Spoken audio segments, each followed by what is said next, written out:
Hello, everyone, and welcome back to Ethos Online. Again, this is a space where you can be, belong, and become the very best version of yourselves. So, again, wherever you're joining us, whether you're on your couch, whether you're sitting together with a bunch of friends, whether you're driving, wherever you are, we just want to thank you for being present with us, continuing to move through the Bible narrative, asking deeper questions of the divine, deconstructing, reconstructing. It all happens here. And so we like to say this is a safe space for us to do so, right? We can ask the deeper questions. We can delve into the context. We can ask what the author's intent was, right? We can do all of the really difficult work together here. And then after we do so, then we begin looking at applications. We begin asking, how can I live this thing out right here, right now? And so many of you know we have been moving through the book of Genesis. We're actually on chapter 13. It's taken us months and months to get there, but it has been so much fun. I've had so many questions, so many comments about, wow, this book is just packed with so much meaning, so much beauty. We've moved through like verse by verse. Oftentimes we'll delve into what the words meant, what the authors were really intending. We've done all of that. And what we found over and over again is if we take the time, if we do the responsible work, the whole thing just pops, right? It hums. Because I think right now in our culture, we live in this space where we have a lot of, what do we call it? Treble notes, right? We have a lot of high notes. We have a lot of fluff, but we don't have a lot of depth in our media, in our movies, and so many different things. There's this constant high note, but there's not a lot of bass. And so right now, what we're doing is we're saying, let's bring back the bass, right? Let's look at the bass. Let's see what the deeper notes, the richer notes have to say. And so in our studies, that's exactly what we do. And so if you appreciate these deeper notes, if you appreciate the difficult study that we do to be able to share these, please consider hitting that subscribe button. Please consider donating, being a part of what we're doing, building this YouTube channel this year. All of it, we think these messages can get through and make a difference. So today, though, we're embarking on a tradition this coming Sunday.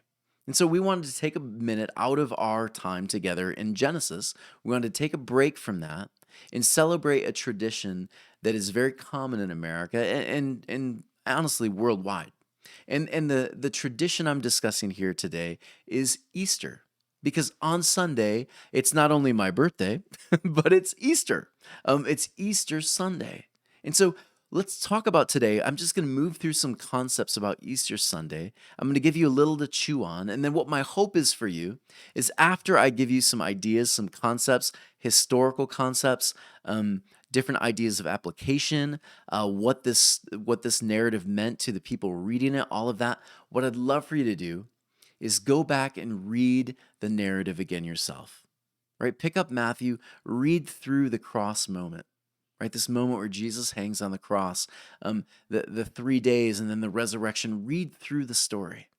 I think often we'll go to churches, right? We'll have someone else do the reading for us, and we'll just kind of walk away. We'll watch the Passion play, we'll do the thing, but then we won't actually delve into the Bible itself. And so, my hope for you today is that as I share some ideas and concepts to think about, when you pick the Bible up and you read that gospel narrative, right, the death and resurrection of Jesus, when you read it, this time, you might have deeper thoughts, deeper ideas, but it's you who need to do the reading next. So let me delve in, right? For many people, when they think about Easter, there are two main narratives. And I'm not saying these are the only ones, but these are the two main narratives I hear most, and probably you too, when you talk about Easter Sunday. So first off, we have this cute little rabbit, right?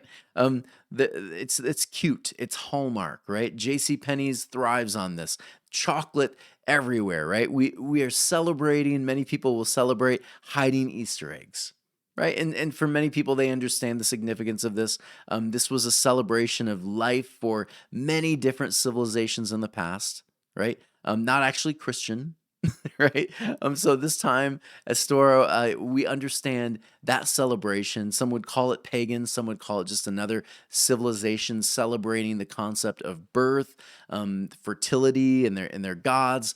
That's what was going on for Easter. And so you'll see like the Easter bunny, signs of fertility, the eggs, all these concepts. So many people, fascinating that on that Easter Sunday, For them, they think Easter Bunny.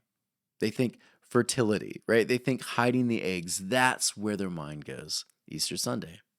Some people mix the two because we have another narrative, right? Right there. We have Jesus on the cross, and many of you might go out, you might experience a passion play where you'll see those closing chapters of Matthew, Mark, Luke. You'll see these passages played out, right? You'll walk the road. You'll see the disciples having their Passover meal together in the upper room, and you'll follow them through, and Jesus is taken captive, and then he's taken to the courts, and they say crucify him, and they take him to the cross. He's crucified. We see this moment all played out before our eyes. And so what's fascinating to me, though, is the main narrative I hear from most Christians with the death and resurrection story of Jesus. It looks a little like this. This is what you often will hear the majority of time from mainstream media. This coming Sunday, listen, you'll hear it. You'll hear this message. God was angry. All right, God is angry. He needs justice. Mankind sinned. And so God the Father enacted this concept of the ritual, right? The sacrifice. And so mankind was supposed to be giving sacrifices, right? Animal sacrifices, the lamb, right? And so God is asking for the blood, and finally, right? Because animals are not enough. We deserve to die is oftentimes the narrative people will share. Mankind is so evil, so bad that God, in his wrath, because he can't be next to sin, right? We'll hear this. Sin and God cannot be connected. And so we're not at one with God. And so the story goes that God needs the death of mankind, basically, right? For things to level off, for things to be okay again, for things to be restored. And so the narrative will continue and say, Jesus then steps in between God and man, and he takes the wrath, the anger of God the Father, and he is murdered there on the cross to satisfy God. And now because he stood in between God and man, Jesus becomes the bridge, right? The thing that connects God and man. Jesus becomes sin so that man can live with God forever. That's often the narrative that you will hear. And so Jesus on the cross is literally him taking the beating, the sin of all mankind on himself because God needs justice. That is often the idea that we hear. But let's be honest here for a moment. If I told you that because you hit my car, let's go with this analogy. Because you hit my car, something needs to happen. And so you come to me and you say, look, I'll pay the bill, all these things. I say, no, you can't pay the bill. It's too much. My car's too expensive. Truth be told, not really. But let's pretend my car's too expensive. And so I'm going to need you to die. Right? Like what? You would say, my neighbor's a monster, right? This guy's out of control. But then what if I came to you later after you've been thinking about this? Like, I can't give up my life because of your car. Like, I can't, it seems crazy, right? But if I came to you and said, look, it's all taken care of now. My daughter, she's going to die in your place. You would look at me and you'd think I'd gone mad. You would think I was a monster to allow something like that. First off, you'd be like, you are the most petty person in the world. It's just an apple. I mean, a car, right? What? Your own daughter? You are a monster is what you'd call me. And that same narrative now, that same similar weird metaphor has been placed on the divine, and I would argue because of it, there's a lot of guilt and shame. If you were that neighbor and you knew that child was murdered for you, you would always approach your neighbor with fear and guilt and shame. And I think oftentimes when Easter comes around, people will oftentimes approach the divine with a lot of guilt and a lot of shame. Because I think we misunderstand the idea of restoration, of justice. Let me share with you, and I've done this in the past with other people in other groups, but let me share with you this. There are two different kinds often when we talk about justice, two different kinds of justice, especially when we're referring to the cross. And so there's punitive and there's restorative. Now that narrative that I shared with you about the neighbor and needing the blood and God also needing the blood of Jesus to satisfy his own wrath, that's what we would call punitive. So look at this graph for a moment. I think it's really important. Punitive.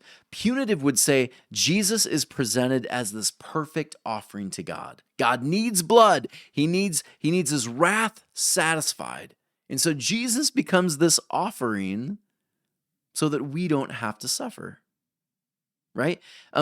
Jesus suffers again in this punitive way to appease his Father, right? To appease the divine.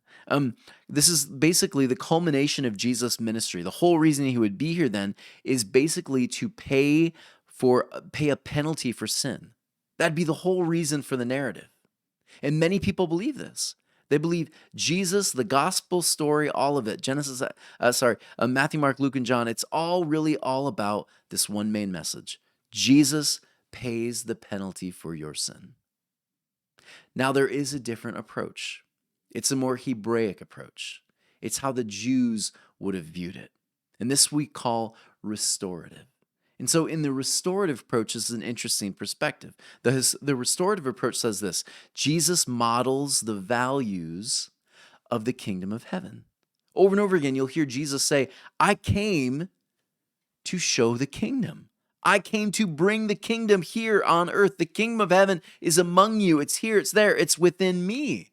Over and over again, his main dominant message was the kingdom of heaven is here, and it looks like everything I'm doing with you, we build that thing here. Shalom, nothing missing, nothing broken. This is what it looks like.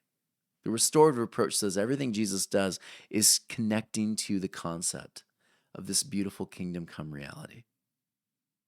Beautiful. The idea to liberate mankind from false authority, this is another concept with restorative. Jesus is saying, look, there are a lot of false authorities, false powers saying that the way to gain power, the way to experience freedom is through violence, oppression, right? The way to violence is by pushing others down so that you might rise, right? It's through blood, it's through sacrifice, it's through wrath. But the restorative model says, no. It's by liberating others that we experience life more abundantly. And then lastly in this, Jesus' ministry then the culmination of his ministry is not about paying a death penalty, right, for someone's actions.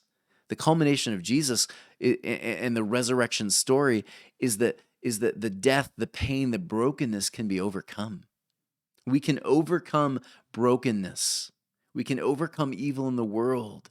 Not by becoming evil, not by doing evil things, but by rising above them, bringing life to the world around us, resurrecting everything around us. Everywhere we go, we are planting seeds that will grow in the spring. That's the concept of restorative justice. Yeah, so there's punitive, there's restorative. And so the cross, here's one concept I want to share with you about the cross. The cross on this Sunday morning, when we read about the death and resurrection of Jesus, the cross is a beautiful moment for us to think about the two differences between punitive justice and restorative. Which do you choose? When you're upset with someone, when they've done you wrong, are you immediately going to punitive justice? I didn't get my way. I need revenge. I need justice, my justice. Or are we saying, no. The way to life is restorative. It's about forgiveness. It's about finding a connection, bringing life again, planting seeds that will someday grow in the spring and become something beautiful and life-bearing. So the cross, in one perspective, punitive, restorative, it is screaming, it's showing the difference between the two. Another picture of the cross I find really beautiful that I would love for you to consider on Sunday is this idea.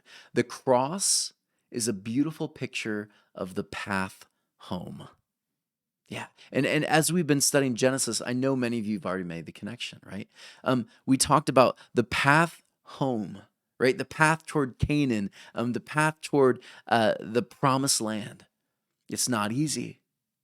It's often difficult, right? There are problems over and over again the Israelites will experience.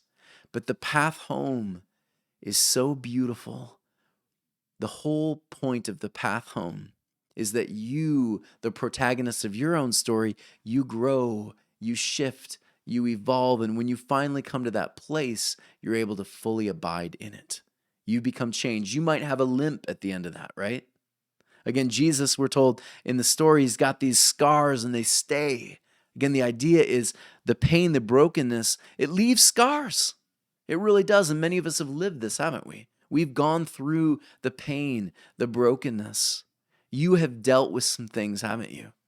But the beauty of the cross experience is that even though it's difficult, even though the crossroad is hard, right? Golgotha is no joke. We move through it knowing that there's life on the other side. There's beauty through the pain, right? There is the phoenix concept. We will rise from the ashes. It's so good. The cross is it is the path home. It is the path home. It's not an easy path, but it's the path home. I want to share with you another couple concepts I think is so good when we talk about the cross, especially here on Easter Sunday. Another one, God as love, man at his worst.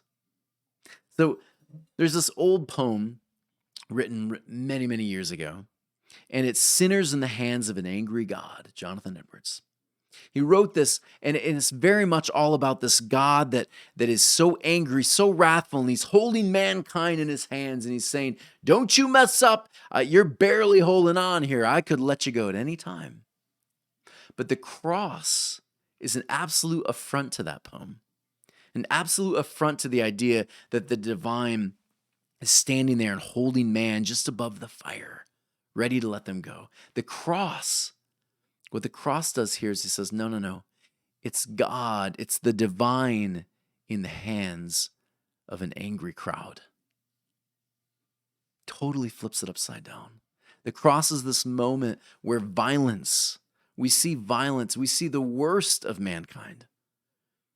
And in that moment, when you see something horrifying, something horrific, the hope here is that you will say, ugh, I don't want that anymore, right? I don't want to be that individual. I want to be more Christ-like, right? It is not God holding you in this moment. It's the crowd crucifying Jesus. And again, Jesus becomes this picture of the divine, right? This picture of the divine saying, I'm in your hands right now.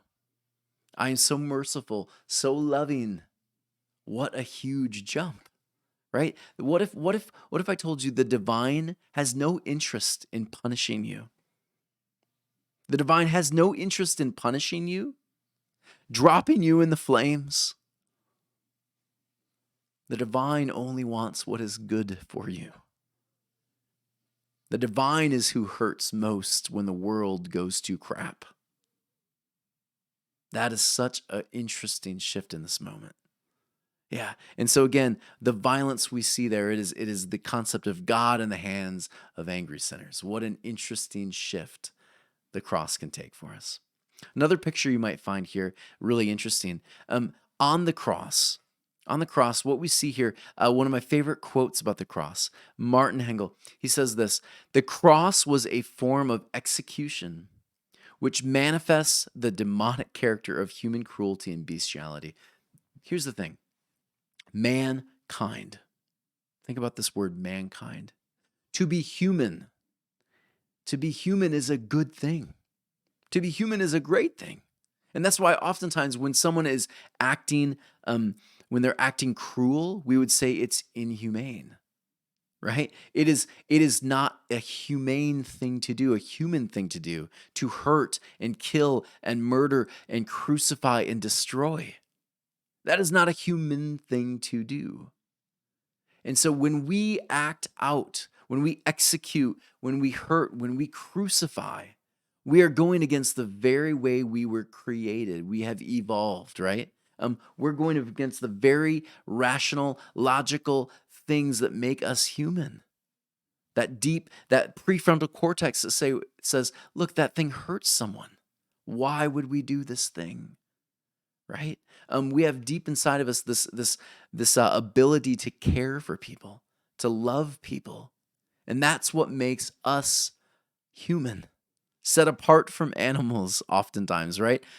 We have a consciousness and an understanding that our actions affect others, and we can care and love for others. And when we act apart from that, we are not acting human anymore. And so on the cross, we see people who choose to be apart from human. They remove themselves from mankind. They act beastly.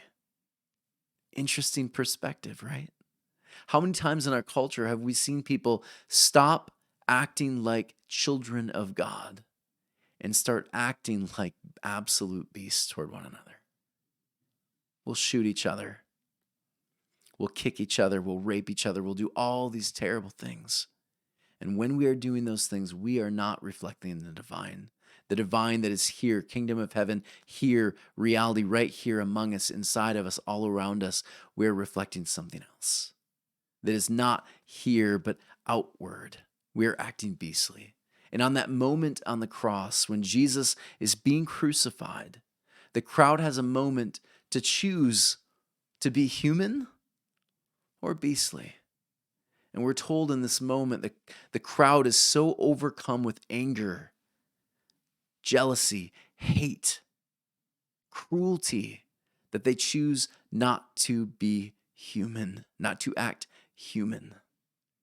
And so what an interesting moment for us to think about here in 2021. How can we act more human to one another this year? How can we ensure that we don't act beastly, we don't act with a knee-jerk reaction all the time, but we choose to love one another as best we can with what we know to be true? How do we choose to act human toward one another? How do we remove ourselves from the crowd? What an interesting concept to consider with the cross. Let me continue on. 1 Corinthians 2:8, the rulers of this world do not understand. If they did, they would never have crucified the Savior. I want you to think about this one for a moment. When we look at the crucifixion scene, what's really fascinating about it is that what oftentimes we'll often see some issue happen in our culture. Someone, you'll notice that tensions rise, that it's getting hotter and hotter, right? Things happen, and this group hates this group, and things are getting heavier and heavier. Yeah, we could talk about our politics all day. We could talk about race relations. We could talk about all different things. We're seeing tensions rise, rise, rise, rise. And oftentimes, when the tensions get hot enough, oftentimes leaders, they'll do an action. They'll do something.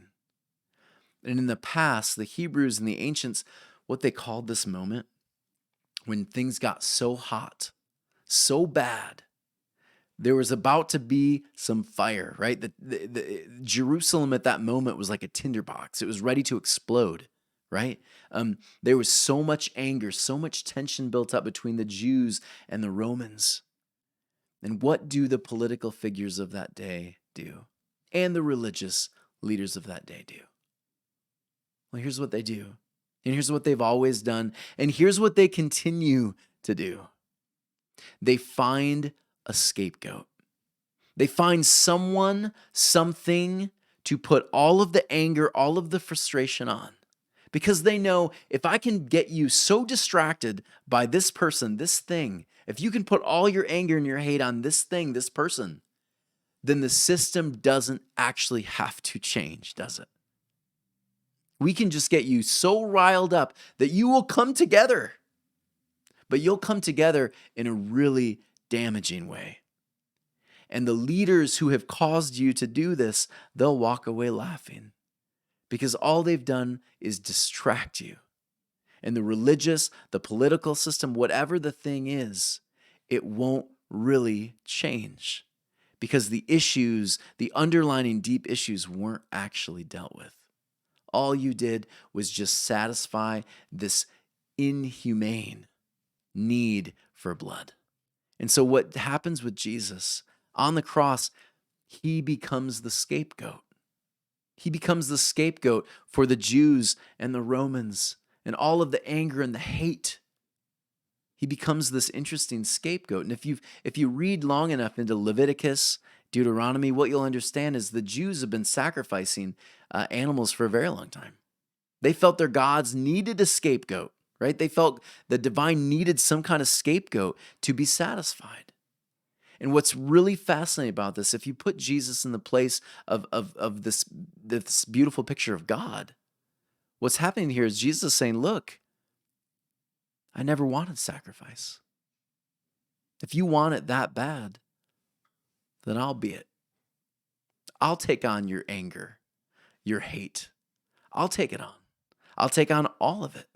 Because here's the thing, when I take it on, what Jesus does here on the cross is the most beautiful response to the anger and the hate and the action of scapegoating.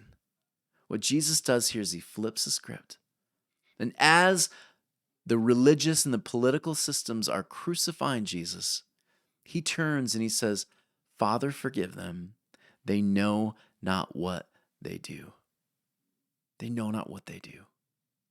I desire, Matthew 9:13, I desire mercy, not sacrifice. It was never about sacrifice. I never needed blood. That was you. And in that moment when they crucify innocent Jesus, and he turns and says, Father, forgive them, their actions come pouring out. And they see for the first time that the action of scapegoating, all it does is it creates victims. It doesn't fix the system. It just creates more victims. It just creates more victims. There's this really interesting element of our history that we don't always talk about. For a while, we had this need in our culture here in America. We had this need to get penal justice, right? We needed to get justice, which meant someone's going to die. If you did bad things would be done to you. And so what you'd see all around the states is they had something called the lynching trees, the hanging trees. And what would happen is in many towns all across the United States, they'd have a tree right in the center of the town. And what would happen is if you broke the law, what they would do in order to scare you, to let you know that breaking the law, it's serious. You don't want to break the law. So what they would do is they would bring out the person who broke the law. Maybe they stole something.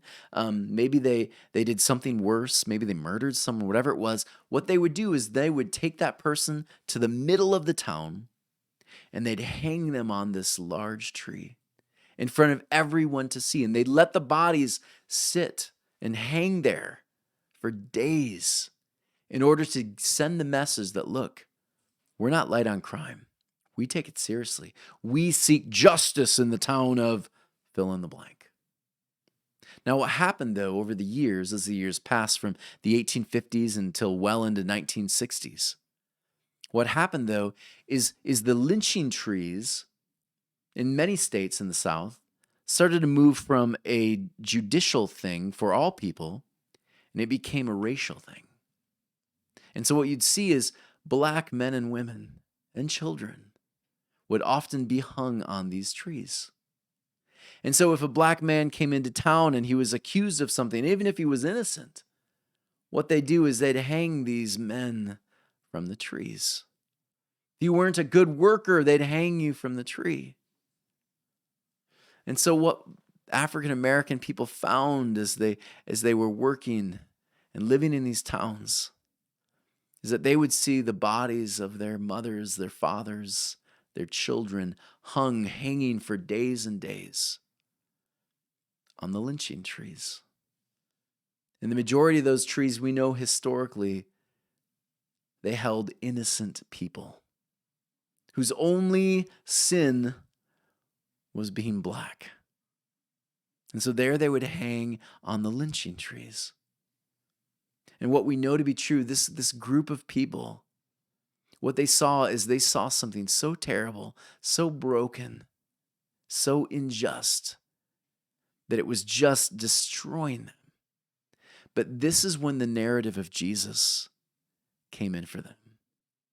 The narrative of Jesus many African American writers over and over again throughout history have written, it was the Jesus narrative, the cross moment in resurrection that they gravitated to most.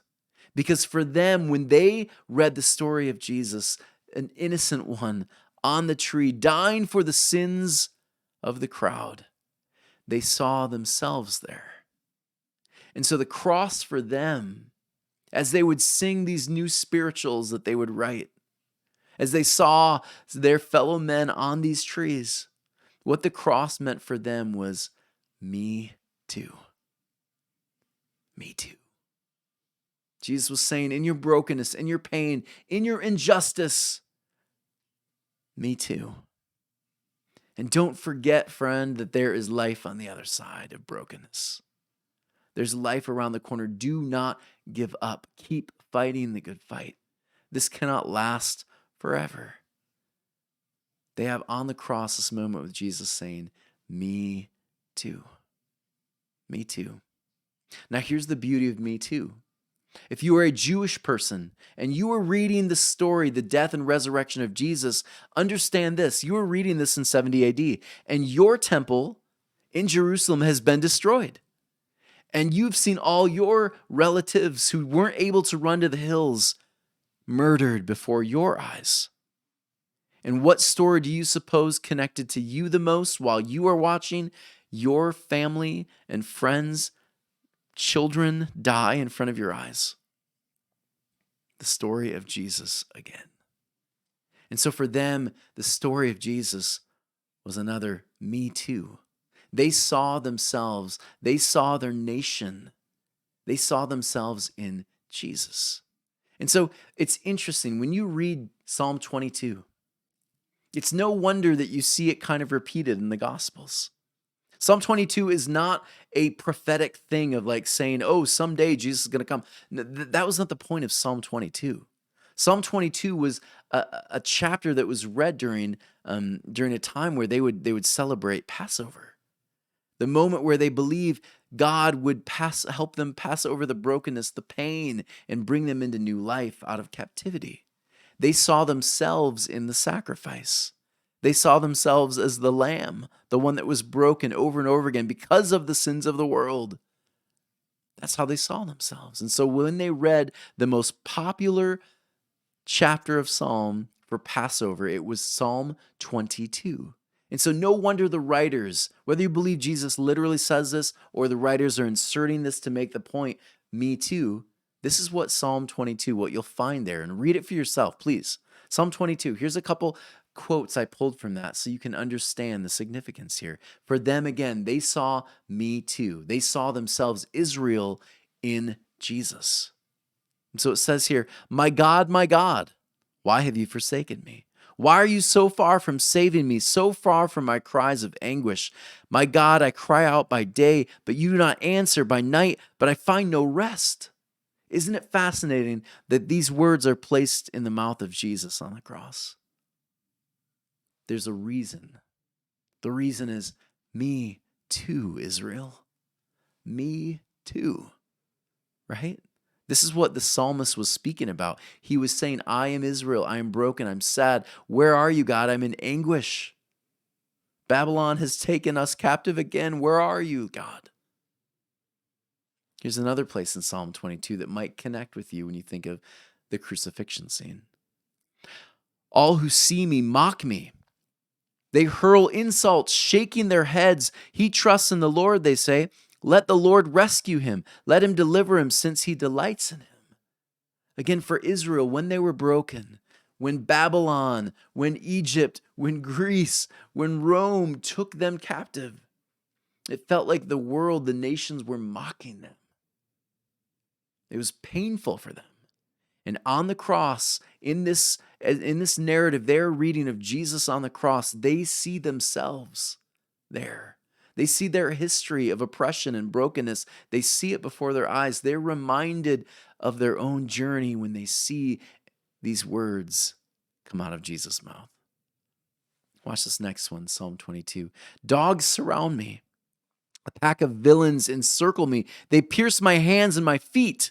All my bones are on display. People stand and gloat over me. They divide my clothing among them, and they cast lots for my garment. Again, this is all Psalm 22, a reference toward Israel.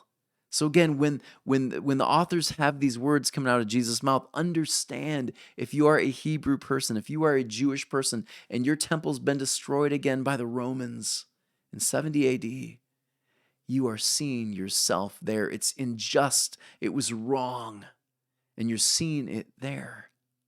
Think about this. Isaiah 53, the suffering servant. Again, a very misunderstood passage. It was not referring to Jesus someday. It was referring to Israel. Read the context. You'll see it. It doesn't diminish what Jesus does. No, it makes it even better. Because watch, he was oppressed and afflicted, yet he did not open his mouth. Think about the challenge Israel's being called to do here. Even though you have been treated unjustly, even though you have been broken, beaten, don't turn around with violence. Don't turn around in anger. Don't turn around and be beastly. Don't forget your humanity, right? Like a lamb that was led to the slaughter, like a sheep that was silent before its shears, so he did not open his mouth. Think about this. This very moment that Jesus is being crucified on one hill, at that same moment on another hill, just eyesight away, right? Just a stone's throw away, you have the priest up on a hill and he is crucifying a lamb, which was part of Passover. What are the authors telling us? Jesus is the picture of Israel, the innocent, broken one. And in that moment, the Father, God, the divine, cries out, "No more blood. No more blood." Isn't this so good? Ah, it's so deep. No more blood. No more killing. I don't want any more of it. I've never wanted the blood. That was you. I never wanted it. That was you. Choose to be more humane. And so in this moment on the cross, there's this beautiful picture. Me too. Me too. You're hurting, you're broken, I'm hurting too. The Jesus message here of the death, the resurrection, it brings us together again. And so Jesus is Israel miniaturized. Right? Think about this. Humanity meets divinity. We experience shalom. Think about Genesis. Again, dirt and breath. There's life. And when we choose to act humanely, when we choose to turn the other cheek, when we choose to say, "Father, forgive them, they know not what they do," in the middle of our affliction, in our brokenness, when we turn and choose to act humanely over beastly, the promise of this story, like so many others similar, is that there's life on the other side of it. We will get through it. Don't give up. Don't give up. Hold on. We will make it through. Don't give in. Don't act beastly. Don't retaliate with more anger. Don't keep stoking the fires. The divine doesn't want the blood, and neither should you. Choose to act lovingly. Act more Christ-like. This was Israel's challenge in this beautiful thing we call the Passover or Easter Sunday. And I think it's one of the most applicable narratives we could pick up right now during our time, right here in America in 2021, April. What a beautiful, beautiful picture. How do we take this home? Here's what I want you to do. I want you to pick up that story. Choose whichever gospel you like. Read it again with these concepts in mind. And I think as you read them, it's going to break your heart too. You will see your own brokenness, your own issues come out. You'll see how good God is. He never wanted the blood. It was us. You'll see the challenge to be a better human being, the challenge Israel had been given. You'll see all of it. So my challenge to you this weekend, pick up the story. Read it again through new eyes. See it how Israel might have seen it. Then apply it to today. Yeah? This was so good, everyone. Thank you so much for letting me just go over some concepts about what the cross has meant to me these days. I can tell you the cross has more meaning and more depth than it ever has before. And so I hope I was able to at least shed some light and give you a little more to how beautiful the cross and the resurrection really are. Everyone, if you enjoyed this, please consider donating to www.ethos-church.org/donate. If you want to continue working with us, having online discussions, come to our Ethos Living Rooms meets. And as always, hit that subscribe button. Hit that subscribe button, share this. This video, I think, could be so helpful for so many people during this weekend. Please consider sharing it with your friends, your family, coworkers, whoever your circles connect with. Everyone, thank you so much. Have a great Easter weekend, and we'll see you next week when we delve into chapter 13 of Genesis.